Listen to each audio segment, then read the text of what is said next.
Welcome to the Education Corner, a podcast by Education Choices magazine. Education Corner podcast would like to welcome Mrs. Nadia Ward, head teacher at Heathside School. Nadia believes that teaching should strive to be fresh and innovative, and this is reflected in Heathside's success. Heathside is a non-selective co-educational prep school for children between the ages of 2 and 13 years old. Located at the heart of Hampstead Village, Heathside described themselves as a sanctuary for childhoods, encouraging pupils of all ages to learn through creativity, nature and play, emphasising the development of the whole person as well as academic success.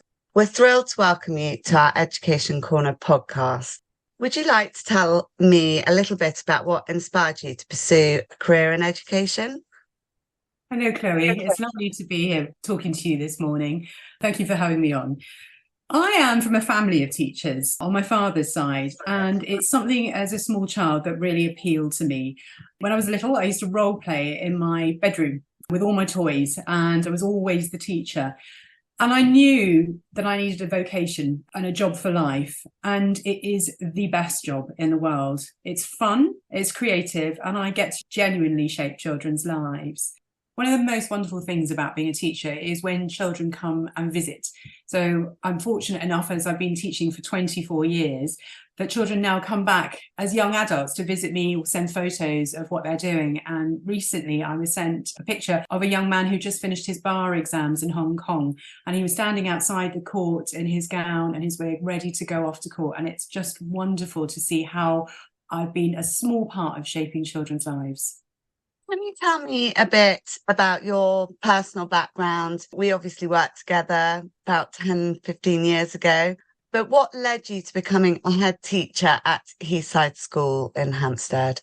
So originally, I trained as a Montessori teacher, and the pillars that were really important to me as a young teacher were curiosity and instilling values of growth. I had an incredible career at Eton House, 20 years of really enjoying teaching children, and I had a real passion for the exam years, making sure that children got through different hurdles in their life, and it just felt like such a wonderful journey. And I genuinely loved being a classroom teacher, and I had really not much thought about carrying on and doing anything different except doing what I loved, which was teaching. But as I progressed in my career, I started working with NQTs, which we now call early career teachers, doing some mentoring and coaching with different members of staff. And I actually found a different string to my bow that I also really enjoyed. And I started thinking more seriously about leadership and what does that mean? And I've waited a long time to become a head. I'm perhaps a bit older than some of the heads that are around, but I needed to find the right school for me that appealed to my values. And when I walked into Heathside, I walked home. I came into my own school. And if I could have drawn that school as a student teacher, it would have been Heathside. The values, the ethos, just the feel of the school really appealed to me. And I knew that this is where I wanted to be. Can you tell me a little bit about the main entry points for children at Heathside? Yes, we have a couple of entry points. So we have an entry point when the children are 2, when they are our youngest joiners, and they're called our signets. Then another entry point when the children are 3. So from becoming a signet, you graduate into becoming a swan. And then, of course, the traditional entry of reception, which are our barn owls, when the children turn 4. We also do tend to have some occasional places at some points. So it's always worth ringing up our admissions department and having a chat and seeing if we do have a place. Wonderful. Well, London's so incredibly transient, isn't it, these days? Could you elaborate on the values and ethos that define Heathside and how these principles guide the educational experience for both pupils and staff? So the 3 pillars that really define Heathside are nurture, nature, and knowledge. When I think about knowledge, it's imparting knowledge to the children and, of course, skills. Staff are highly skilled and experts in their area. Let me give you an example. Our head of music is actually also a working musician, and he is working in the West End, and that's really important to him to keep his practice fresh. Our head of art is also a working artist. And again, she has a huge passion and flair for art because it's just what she does, and she does it so beautifully. I'd say that all our teachers have a huge enthusiasm for their subject, and it's infectious, absolutely infectious. In terms of nature, unusually for a school in London, we are a 4-minute walk from acres of open parkland, which we visit every day. And we do forest school at least once a week, up to year 5. Even year 6 do a couple of sessions. So as a school, we do forest school from the age of 3 all the way up to the age of 11. So we cover it across every key stage, and that's something that's really important to us at Heathside. And in terms of nurture, every child that comes into the school is on their own magical journey. We meet them where they're at, and we have an open door policy. We know every child really well, and it's a school that feels like home. Parents often comment that it's not your average school building, as you know, Chloe, from visiting. And the design is very deliberate in that we want to create a welcoming reception area that literally looks like your front room. And it really does. I think one of the things stuck in my memory are the rows and rows of muddy Wellington boots as well, in every different colour and size, including yours. When I was there a couple of weeks ago, I had a fantastic tour, but there's been a lot of investment by Dukes, hasn't there, over the last couple of years in Heathside. Can you tell me a little bit about that? Yes, we have been busy at Heathside. So we've had to phase in our investment. Something that I didn't know before as a head is that you can't actually do all the work you want to do. You have to wait until the school holidays. So it's always a race in some ways to get to the holidays so that we can start the next phase of work. So recently we have revamped our early years provision, and we put in the most beautiful forest room, which is a sensorial room. So no shoe, no tech zone. And lots of the children use that. It's a really calming space, and it was designed for the children in mind. The reception now has a free flow feel, and we've really toned down the colours, and we're using wooden cubes, wooden equipment, so that the children can access what they want to and they can move around the different rooms. We've also revamped both our playgrounds, and we've got a beautiful new climbing wall, which is used all the time. And then for the older children, actually for all the children, we now have a new tech hub, which is on the lower ground floor. And that's a real mixture of music and technology working together. For example, for MTech, the children really enjoy creating music, creating new skills. So that is a huge addition. We're in the process of looking at getting a new podcast studio at the moment. But as I say, we wait for every half term and every holiday so that we can continue with all the good work. So definitely not done yet, and more on its way. It was so impressive. Every time we turned another corner, there was another new facility, new room. I loved it. The concept of unstructured play and outdoor learning is gaining attention. In fact, we've got 8 billion ideas in this edition of the magazine. How does Heathside School incorporate these elements into the curriculum, and what positive outcomes have you observed? Gosh, so many. The Heath, which is the open parkland that I mentioned earlier, is our most cherished classroom. I call it our friend, our back garden, and most importantly, it is our teacher. We say to every family, make sure that when you join, you have a really good washing machine, because you're going to need it. Our children have the most wonderful time making dens, climbing, playing. Unstructured play is a really important part of our curriculum. And we've noticed that children play with each other in a different way because they've grown up playing on the heath. Play tends to be less gender specific, and it's more natural and creative. Friendships develop between year groups, and projects are built together. We have a really lovely buddy system where some of the younger children walk down to the heath and they collect the older children on the way on a Friday. And some of the friendships that have taken place are just quite extraordinary, and the projects that have gone on from just meeting and playing with each other. Children come back to the classroom more alert. They're more ready to learn and develop different types of skills, such as reasoning, coordination, empathy, risk-taking. And nature becomes the canvas for their creativity. It fosters a sense of equality and empowerment as they learn and grow together. This not only promotes physical activity and well-being, but it also nurtures social skills, teamwork, and problem-solving abilities. In an era where we're dominated by screens and technology, I think our approach really offers a precious opportunity for children to disconnect from devices and reconnect with the world around them. And lastly, play at all ages encourages creativity and imagination. qualities that are essential for problem solving and innovation in adulthood. When children engage in imaginative play, they create worlds, stories and scenarios, which fosters creative thinking and a love for exploration.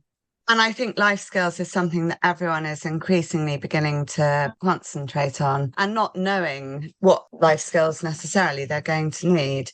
Balancing creativity and academic success can be a challenge. How does Heathside School foster creativity while maintaining a strong focus on academic achievement? Creativity and academic success work hand in hand. They are not mutually exclusive. So, backed by solid research showing creative curriculums, we boost engagement and learning and encourage self-discovery. I think it's wrong to see creativity as the opposite to academic excellence. I think at Heathside we really marry the two together. In this school, creativity and academic excellence are equal twins and are all the better for it. After all, great thought cannot come with creativity. Too often people make the mistake of thinking that it can. Let me give you an example. So in the early years, we've got a thematic approach to children's interest. The children were expressing an interest in Christmas baking. So we looked at some recipes together and then we made a list of ingredients of what we needed. We went to the shops to select the ingredients and then we followed the recipe. We weighed and we measured and then we baked together. So there is so many learning opportunities here and we worked around a framework. So we had maths, science, English and understanding of the world all coming from a really small experience that was child initiated. Thinking about our tech hub that I mentioned earlier for the older children, it's a really great space for them to bring music and technology together. So for another example, recently we had a group of children that composed a piece of music, that wrote the lyrics together and then performed the song together. So again, lots of different skills coming together really naturally there. Your teamwork as well, being a part of it. Mental wellbeing is a crucial aspect of education. Can you share how Heathside School supports the mental wellbeing of your students, especially including any involvement with organisations like Place to Be? We've got a really, really fantastic relationship with Place to Be. We have a counsellor that visits us once a week and she's on hand for all the children and staff in the school. Children can self-refer to Place to Talk and parents are also encouraged to seek advice, have a chat. We really feel that mental health is such an important part and we want to normalise it for younger children. I want them to know that accessing therapy as and when, if they need it, is a really normal part of being a child and then going on to be an adult. Another thing that we do is that we try to start most mornings with a small meditation. So that will be between 5 and 10 minutes of practice a day, as much as we can, even from the youngest children and for the staff. So it's a really lovely, gentle way of starting our day and applying some gratitude and thinking about the day ahead. Another example is our box breathing. I don't know if you've done that, Chloe. We've experimented with different types of breathing for managing stress, and we've done some really lovely workshops with the older children to cope with exam stress. So it's an ongoing conversation with it for us.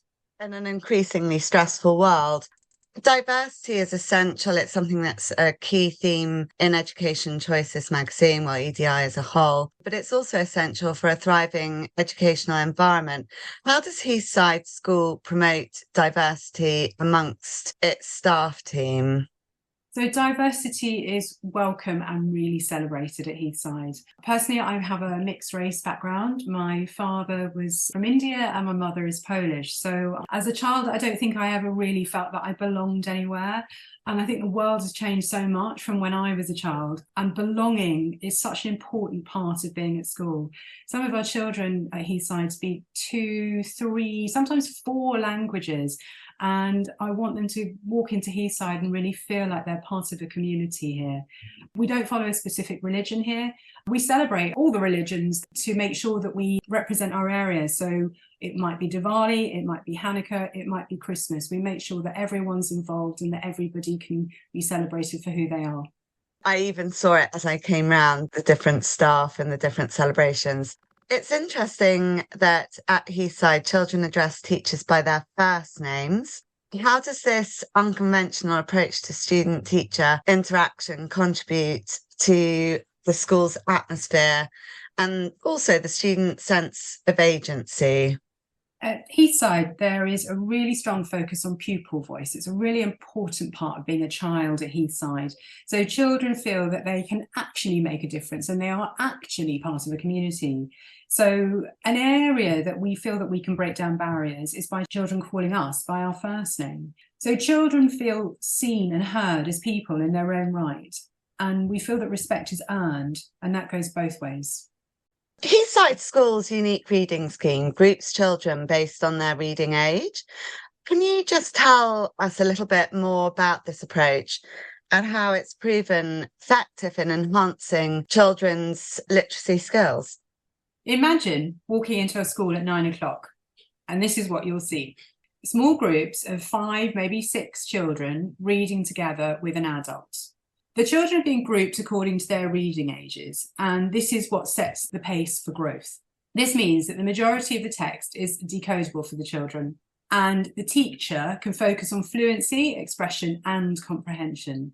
The texts chosen are aimed just above the children's reading age so that they'll be expanding their vocabulary through the introduction of unfamiliar language. Now, as the teacher is there to guide the children, they have a better understanding of what they're reading and are able to explore the text more deeply. So this means that the children can ask a range of questions to enhance their understanding. And the children practice skills such as retrieval, inference, and prediction, summarising and understanding the meaning of the words in context. And by working in these small groups, the children have an adult listening to them read at least 3 times a week. And this enables the children to work on their fluency, but also their expression and their understanding of how they should take note of punctuation when they're reading aloud. This morning, I was talking to my head of English, who's got her own reading group, and she said that it's really improving the children's wanting to read for pleasure. So she said this morning they were reading, they had to start the next lesson, and they just stopped on the cliffhanger, and they were saying, no. They just wanted to carry on reading. And she said she's seeing such a great difference with their enthusiasm and their passion for reading. And we're gathering data at the moment, and we're starting to see a substantial increase in reading ages. So this is something we're tracking, and at the end of the year we'll have our first big data drop, and we'll be able to really measure what's happening. That's incredible. Can you just give me some insight into the characteristics or qualities that you feel distinguish a Heathside pupil? There is no Heathside pupil. We're definitely not a cookie cutter school. We help children find their own self-expression and their own path. But what you will notice about our children is that they're confident, curious, bold and kind, and have an absolute lifelong love for learning. That's fantastic. And just for some of the parents who may be interested, where do most of the children tend to go on to? Because obviously parents are always thinking about pathways. You know, when you choose a school, you choose a house. You know, it's a big financial commitment. What sorts of schools do the children tend to go on to from Heathside?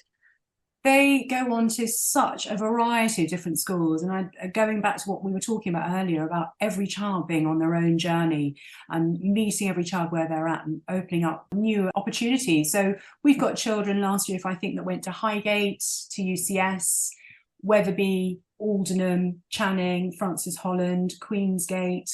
We had a child that went to Hampstead Fine Art. We had a child that went to Sylvia Young Theatre School. So it's an absolute huge array of schools that our children go on to. And of course, we interviewed Adam Petit from Highgate in the last edition.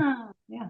And just a silly thing, but something that I think is relevant for parents if they're thinking about choosing a school like Heathside. You've obviously been there a while now. What's your vision for the future for the school? Oh, what a big, gosh, we could go on. We could talk for a long time about this. I think for me as a head teacher, it's about nurturing children's natural curiosity and encouraging independence and instilling values for life. I think if you have a confident, secure child, then the sky is the limit. So I think that's really what Heathside is about. Thank you so much, Nadia. It's been such a pleasure interviewing you, and I'm very much hoping to come and see more. I want to come to the other building next time when I visit. Yeah, thank you very much, Chloe. It's so lovely to talk.